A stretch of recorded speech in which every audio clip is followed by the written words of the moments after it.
રાજકોટમાં નબીરાને બચાવવાનો પોલીસ પર આરોપ। ન્યારી ડેમના અકસ્માતનો કેસ ગૃહ વિભાગમાં પહોંચ્યો છે। અકસ્માત કેસમાં નબીરાને બચાવવાનો પોલીસ પર આરોપ લાગ્યો છે। સેટિંગ કરીને ડ્રાઈવર બદલ્યાનો પોલીસ પર આરોપ લાગ્યો છે અને હવે ગૃહ વિભાગમાં આ કેસ પહોંચ્યો છે। ડ્રાઈવર બદલતા હોય તેવા સીસીટીવી પણ ક્યાંક સામે આવી રહ્યા છે। રાજકોટમાં આ નબીરાને બચાવવાનો પ્રયાસ કરવામાં આવી રહ્યો છે તેવી પોલીસ ઉપર સીધો આક્ષેપ થઈ રહ્યો છે, જેના કારણે આ કેસ ગૃહ વિભાગને સોંપવામાં આવ્યો છે।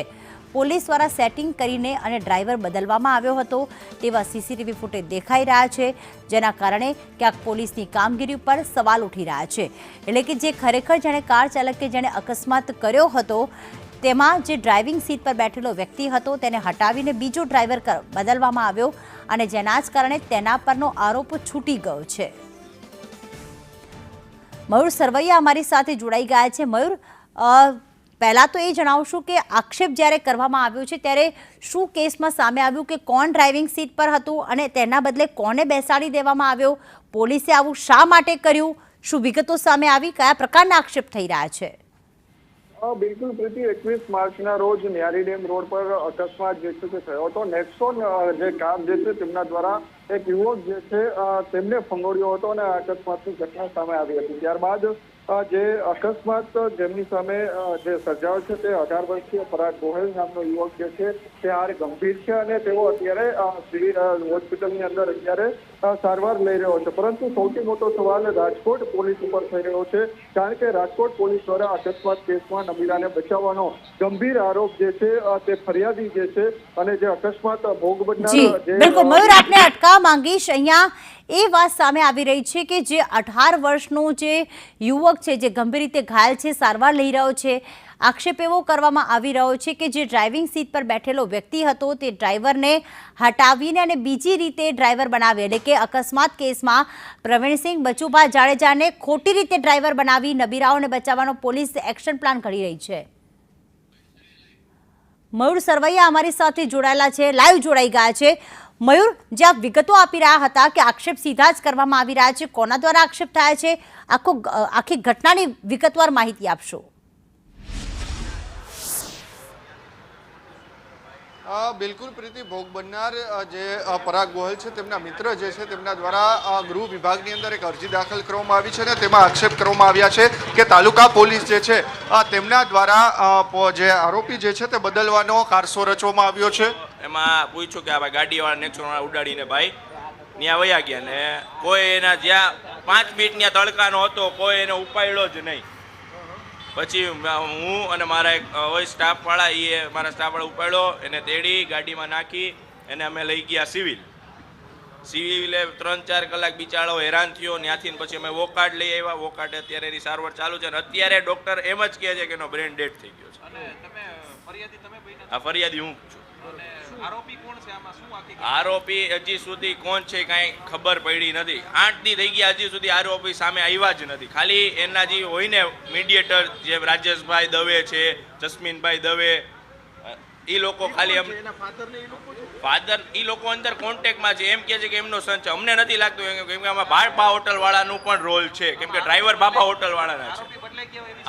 110% છે, કેમ કે સીસીટીવી અમે જ લઈ આવ્યા હતા અમારા ગ્રુપમાંથી બધે સીસીટીવી કરવાની હોય પોલીસને કરી છીએ અમે। અત્યારે બધી વસ્તુ કારની ડિટેલ્સ અમે લઈ આવ્યા, બધી ટોટલ તમામ વસ્તુ જે પોલીસને કરવાની બધી અમે અત્યારે હાલની તકમાં કરીએ છીએ। ત્યારે કીધું કે ભાઈ આમાં આરોપી બદલાઈ ગયા, તમને ન ખબર પડે ને તમે તમારું કામ કરો ને મારા મોટા ભાઈને એમ જ કીધું કે ભાઈ તને વધારે ન ખબર પડે, વધારે બોલતો ને બાકી હું તને બેહાડી દઈશ બીજા કેસમાં, એમ કરીને ટ્વીટ કરી દઈશ। એસપી ચૌહાણ સાહેબ, રાજેશભાઈ દવે, જસ્મીનભાઈ દવે, રાજેશભાઈ દવે ને જસ્મીનભાઈ દવે।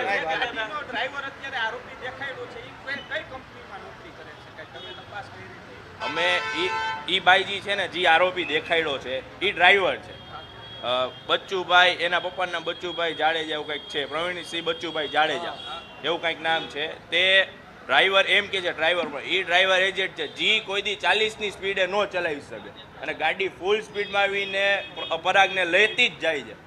તમારા મિત્ર પરાગની હાલત કેવી છે? અત્યારે આઈસીયુમાં બ્રેન ડેડ, ડોક્ટર એમ કે છે બ્રેન ડેડ થઈ ગયો છે. હમણાં 10 વાગે બધી ખબર પડી. ખરેખર જે લોકો ગાડી ચલાવતા હતા એના શું એના જે માતા પિતા છે તે વગદાર છે એટલે આવું થઈ રહ્યું છે? શું લાગે? એના માતા પિતા કાંઈ એટલા ઓલા આ સાચું કહું ને તો આ હોસ્પિટલમાં એ એફર્ટ જ ના કરે. હજી કરી આરોપીની વાત છે. આરોપી આરોપીના પરિવાર વગદાર છે એટલે આવું ઘટના થઈ. હા, એટલે આ લોકોને જે નાના માણસોને હેરાન કરે છે. નબીરો જ છે, ચોખ્ખે ચોખ્ખો. એમાં 3 જણા ઉતરે છે વાયાથી ને કોક ભાઈ ઉતરે, બાપા ઉતરે છે, આગળ બેસે છે. અને જે આગળ જે બેઠા હોય એક જણો પાછળ હાઈટેડ પાછળ આવે છે. ચોખ્ખે ચોખ્ખું આપણી પાસે સીસીટીવીમાં દેખાય છે. આપણે કાલે બધી ઓફિસ આપણે હોય ને ત્યાં બધે અરજી આપણે પહોંચાડી. પોલીસની કામગીરી શું લાગે છે? જો ખીચા ફૂલ ગરમ કર્યા છે. જો એને કરવું જોત ને તો આને ક્યારનો ન્યાય મળી ગયો હોત. અમારે ખાલી એટલો જ કે આને ન્યાય મળી જાય અને આ ભાઈ શાંતિથી બધું એને શાંત થઈ જાય. ફોન કરીને એમ કે એકવાર મળી જોઈએ આપણે, આ જી સારું બને, આનું સારું કરીને આ કરીને કાંઈ ખાલી બોલે છે, કાંઈ કરતા છે નહીં. ધમકી પોલીસ વાળા એમ કે છે ભાઈ તમને નો ખબર પડે, અમે અમારી રીતના કરી, તમને નો ખબર પડે, આમ છે ને તેમ છે. માંગ અમારી છે કે ખાલી આ તો અત્યારે બ્રેન ડેડ છે, બહુ ઓછા ચાન્સીસ છે. ખાલી એટલું માંગ છે કે આને ન્યાય મળે, સાચા આરોપીઓ સામે કાર્યવાહી, સાચા આરોપ પકડાય અને એને સામે જે આગળ વધે એવી રીતના આપણે જોઈએ છે. બસ બિલકુલથી જે પ્રમાણે અહીંયા જે ફરિયાદી જે છે તેમના મિત્રો જે છે તેમની સાથે આપણે વાત કરી હતી અને તેમને તાલુકા પોલીસ જે છે તેમની ઉપર ગંભીર આક્ષેપ કર્યા છે અને તેમણે કહ્યું છે કે પોલીસ જે છે તેમના દ્વારા આરોપી બદલવાનું કારસ્તાન જે છે તે કરવામાં આવ્યું છે.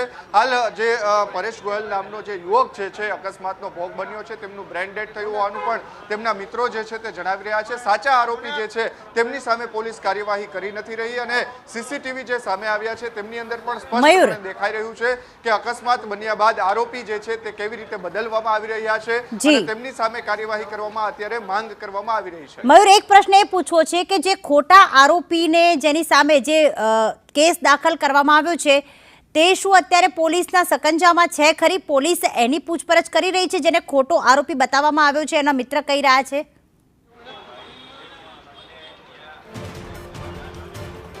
બિલકુલ પ્રીતિ, 21 માર્ચના રોજ આ ઘટના બની હતી, પરંતુ ફરિયાદીનું કોઈ નામ કે કોઈ હજી જાહેર કરવામાં આવ્યું નથી અને જે પ્રકારે કોઈ આરોપી જે છે તે પોલીસ જે છે તેમના દ્વારા હજી ધરપકડ પણ કરવામાં નથી આવી. એટલે રાજકોટ તાલુકા પોલીસની સામે અનેક સવાલો જે છે તે ઊભા થઈ રહ્યા છે, કારણ કે 21 માર્ચના સમયે આ ઘટના બની છતાં પણ હજુ કોઈ આરોપી સામે કેમ પગલાં લેવામાં નથી આવ્યા અને સીસીટીવી જે ફરિયાદી જે છે તેમને આપવા પડી રહ્યા છે. સીસીટીવી પોલીસ જે છે તેમને લેવાના હોય છે, ફરિયાદી હોય છે તેમના નિવેદનો પોલીસને લેવાના હોય છે, પરંતુ ફરિયાદીઓ સામેથી પોલીસ સ્ટેશને જાય છે. એટલે તાલુકા પોલીસ સ્ટેશનના જે અધિકારીઓ જે છે, કર્મચારીઓ છે, તેમની સામે અનેક સવાલો ઊભા થઈ રહ્યા છે.